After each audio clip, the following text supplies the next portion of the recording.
The digital এডুকেয়ারে আবারও সবাইকে স্বাগত। আমি তোমাদের বাংলা বিষয়ের শিক্ষক বিপুল স্যার চলে আসলাম নতুন একটি ভিডিও নিয়ে। এর আগেও আমি তোমাদের যে দশম শ্রেণীর পাঠ্য রয়েছে বাংলা ব্যাকরণের সমাস বিষয়ের কয়েকটি ভিডিও দিয়েছি, 3টি ভিডিও দেওয়া হয়েছে এর আগে।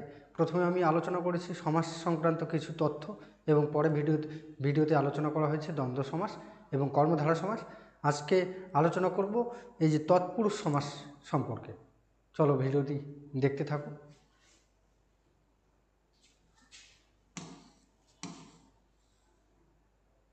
তৎপুরুষ সমাস দেখো, প্রথমে সংজ্ঞা দেওয়া আছে। যে সমাসে পূর্বপদে কর্ম, করণ, অপাদান প্রভৃতির বিভক্তি লোপ পায় এবং পরপদের অর্থ প্রাধান্য থাকে তাকে তৎপুরুষ সমাস বলে। তাহলে তৎপুরুষ সমাস কি? যে সমাসে পূর্বপদে কি থাকবে? এই যে করণ কারক, কর্মকারক, অপাদান কারক, নিমিত্ত কারক, কর্তৃকারক বাদে যে কয়েকটি কারক আছে প্রত্যেকটি কারকের বিভক্তিটা লোপ পাবে, বিভক্তি লোপ পায় এবং পরপদের অর্থ প্রাধান্য থাকবে। কর্মধারয় সমাসে কি হয়েছিল? যে কর্মধারয় সমাসেও পরপদের অর্থ প্রাধান্য পেত, কিন্তু পূর্বপদে কোনো বিভক্তি লোপ পেত না। আর তৎপুরুষ সমাসে কি? পূর্বপদের যে বিভক্তিটা থাকবে ব্যাস বাক্যে, সেটা সমাসবদ্ধ পদে বা সমাস নিষ্পন্ন হওয়ার পর সেই বিভক্তিটা লোপ পাবে। দেখো কি বলছে, তাহলে তৎপুরুষ সমাসে কোন পদের অর্থ প্রাধান্য থাকে? পরপদের। আর পূর্বপদে কি হয়? পূর্বপদে বিভক্তি লোপ পায়। যেমন বাসনকে মাজা, বাসনকে মাজা এটা সমাসবদ্ধ পদ, কি হবে? বাসন মাজা বা সমাস। বাসনকে মাজা, এখানে দেখো এই যে বাসন পদটির সঙ্গে কে বিভক্তিটা ছিল, কে বিভক্তিটা সমাসবদ্ধ পদ হওয়ার পর বা সমাস নিষ্পন্ন হওয়ার পর কে বিভক্তিটা লোপ পাচ্ছে, মানে উঠে যাচ্ছে। তারপরে দেখো লোককে দেখানো, লোক দেখানো, এখানেও বিভক্তি কে উঠে যাচ্ছে। তারপর রথকে দেখা, রথ দেখা, একই রকম উদাহরণগুলো সব। রোগ দ্বারা শীর্ণ, রোগ শীর্ণ, ধূলি দ্বারা ধূসর, মানে এটার এই যে এই কয়েকটা উদাহরণ একই রকম কারক। কাকে কি বা কাকে দেখা বা কাকে মাজা, বাসনকে মাজা, কাকে দিয়ে প্রশ্ন করলে কি হয়? কর্মকারক হয়। এই যে তারপরে দেখো রোগ দ্বারা শীর্ণ, কিসের দ্বারা শীর্ণ? রোগ দ্বারা, রোগ শীর্ণ, ধূলি দ্বারা ধূসর, ধূলি ধূসর। বিয়ের পরের উদাহরণটা আছে বিয়ের জন্য পাগলা, বিয়ে পাগলা।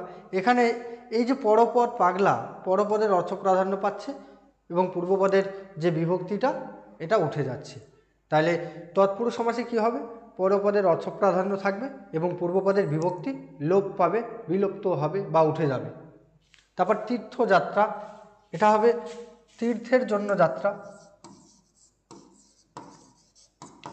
তীর্থের জন্য যাত্রা, তীর্থযাত্রা।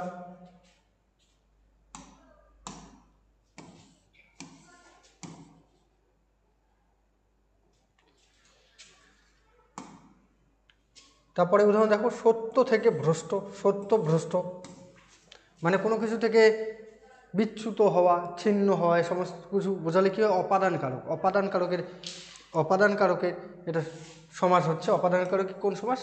তৎপুরুষ সমাস। সত্য থেকে, কোথা থেকে ভ্রষ্ট? কি থেকে ভ্রষ্ট?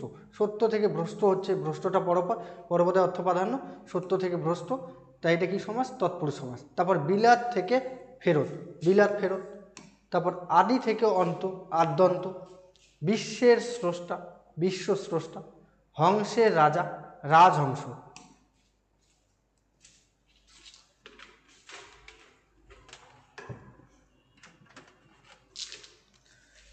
তারপরে দেখো প্রজার পালক, প্রজাপালক, মানে একই রকম প্রত্যেকটা সমাসের ক্ষেত্রেই এই যে প্রত্যেকটা ব্যাস বাক্য দেখো, ব্যাস বাক্য থেকে সমাসবদ্ধ পদ করার পর পরপদের অর্থ প্রাধান্য পাচ্ছে।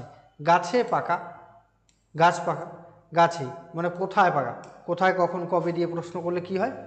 অধিকরণ কারক, এটা অধিকরণ তৎপুরুষ সমাস। গাছে পাকা। রাতে কানা, কখন কানা?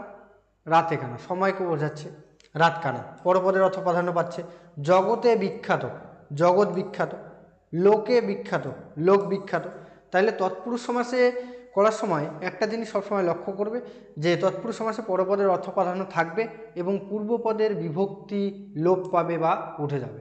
তাহলে তৎপুরুষ সমাসে কী হবে, পরপদের অর্থ প্রাধান্য থাকবে এবং পূর্বপদের বিভক্তি লুপ্ত হবে বা লোপ পাবে।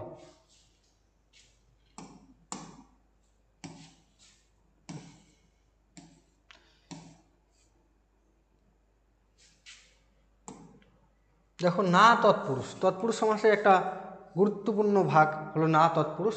যেমন নয় চেনা অচেনা, এই যে না তৎপুরুষ, না তৎপুরুষ সমাসে কি হবে, না তৎপুরুষ সমাসে পূর্বপদে নয় শব্দটা থাকবে, না সূচক শব্দ একটা নয়র্থক শব্দ, নয়, নয় চেনা অচেনা।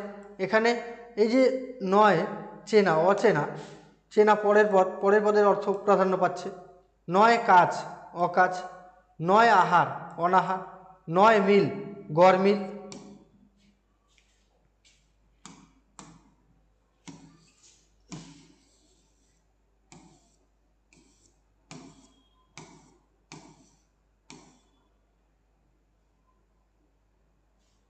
তাহলে তৎপুরুষ সমাস কি দেখা গেল, তৎপুরুষ সমাসে পূর্বপদের যে বিভক্তি থাকে সে বিভক্তি হতে পারে কর্মকারকের বিভক্তি, করণকারক, অধিকরণ কারক, নিমিত্ত কারক, সম্বন্ধ, তারপর অপাদান কারকের বিভক্তি।